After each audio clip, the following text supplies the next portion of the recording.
Right now, about 2 people will die every second. By the time this sentence ends, dozens of lives will be gone forever. And one day, one of them will be yours. You already know this. Every human does. Yet somehow we wake up every morning pretending death is a distant problem, something abstract, something for the future, but death is not in the future. It has been walking beside you since the day you were born. So here is the question: if death is unavoidable, why are humans so terrified of it? Why does the idea of non-existence create panic? Why do entire civilizations build religions, monuments, philosophies, and empires around escaping it? And what if the thing we fear is not death at all? Because the real answer is far stranger. And it begins hundreds of millions of years before humans ever existed. Imagine Earth hundreds of millions of years ago. No cities, no language, no memories. Only oceans filled with simple organisms drifting through ancient waters.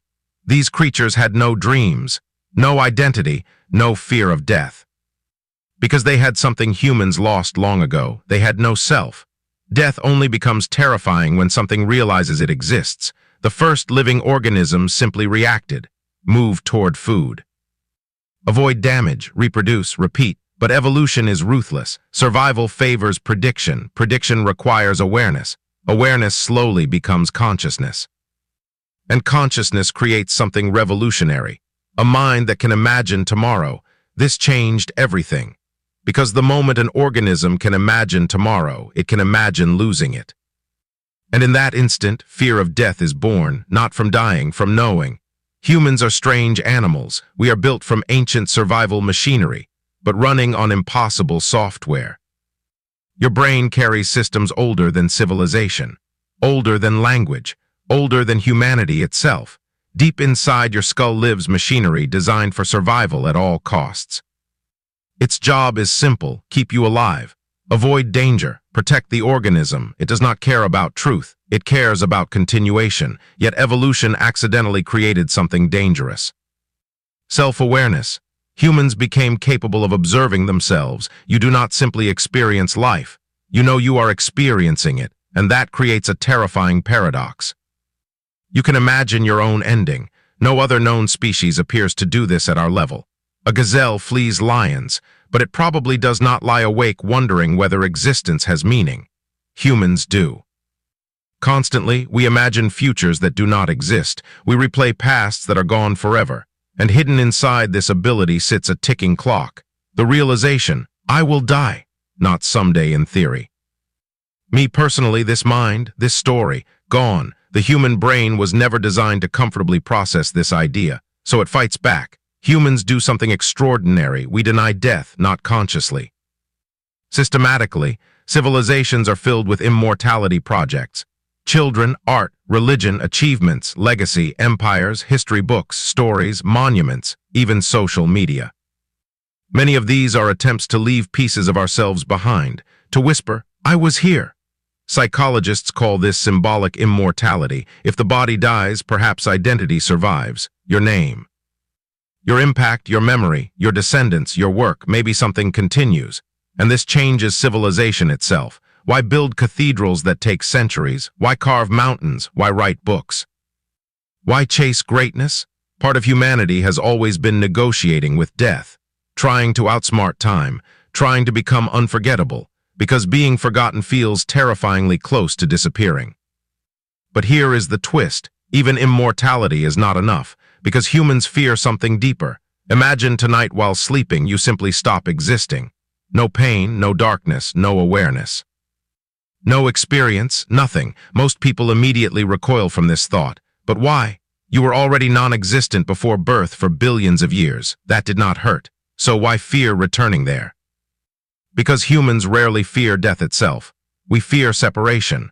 Loss, unfinished stories, lost futures, people left behind, dreams never completed. The brain experiences identity as continuity. I was, I am, I will be. Death destroys the final part. The future self disappears, and psychologically that feels catastrophic. The tragedy is not only ending. It is losing all possible tomorrows, every conversation never spoken, every place never visited, every version of yourself that never exists. Death kills potential. and humans love potential. Maybe more than reality itself. In the 1970s, psychologists proposed something radical. What if almost all human behavior is shaped by death awareness? This became known as terror management theory. The idea is disturbing. Humans know they will die. This realization creates existential terror. To survive psychologically, we build meaning systems: religion, nations, identity, morality, culture. Purpose: these systems tell us you matter, you belong, your existence means something, and meaning becomes psychological armor. Experiments produce strange results. When people are reminded of death, they often become more protective of beliefs, more attached to identity, more defensive, more tribal. Death awareness changes behavior. Perhaps entire civilizations are influenced by mortality anxiety. Think about that. Wars, achievements, exploration, art, science, love, meaning. All possibly shaped by one hidden force, the knowledge that time ends. Death may not merely be part of human life. It may be the engine of civilization itself. Humans never stopped fighting. Ancient myths promised eternal life. Kings searched for divine power. Alchemists searched for immortality. Modern billionaires invest in longevity. Scientists study aging reversal. AI researchers imagine digital minds. Cryonics companies freeze bodies hoping future civilizations revive them. The dream remains unchanged: defeat death. But suppose humans succeed. Suppose aging ends. Suppose minds become immortal. Would fear disappear? Maybe not, because fear hides beneath another question: what gives life value? If existence lasts forever, does urgency disappear? Deadlines create meaning. Scarcity creates value. Endings create importance. A song matters because it ends. A sunset matters because it fades. Life may derive meaning from fragility itself.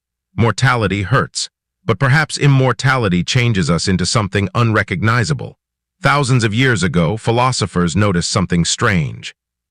Humans suffer twice, once from reality and once from imagination. Death mostly belongs to the second category. You are not experiencing death right now. You are experiencing thoughts about death. Future simulations, mental projections, stories. Fear often lives in imagined futures, not present moments. Right now, in this exact second, you are alive, breathing, existing, thinking. The future death does not exist yet. Only this moment exists. Ancient philosophies repeatedly return to this insight. Life is temporary, therefore experience it, not despite death, because of it. Mortality transforms ordinary moments into miracles. Coffee with friends, a random sunset, a voice message, laughter. These become extraordinary because they end. Infinite things become invisible. Temporary things become precious. Imagine you could remove death forever. No endings, no limits, no urgency, no final chapter. Would human life still feel human? Maybe, maybe not. Because mortality shaped everything. Love becomes intense because time is limited. Dreams matter because time runs out. Stories move us because endings exist. Death gives life borders. And borders create meaning. The terrifying truth may be this: humans do not fear death because life is meaningless. Humans fear death because life is meaningful. We fear losing what we love. We fear losing ourselves. We fear losing possibility. And hidden inside that fear is evidence of something beautiful. You cared, you lived, you became attached to existence. That is not weakness. That is humanity. One day humanity may conquer aging. We may spread among stars, rewrite biology, become something beyond human. But even then, the ancient question will remain.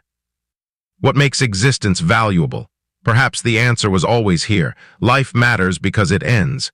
The universe gave you something impossible, a temporary window of consciousness. A brief moment where atoms became aware, where stardust learned to think, to love, to wonder. And although that window closes, the fact it opened at all may be the greatest miracle in the universe.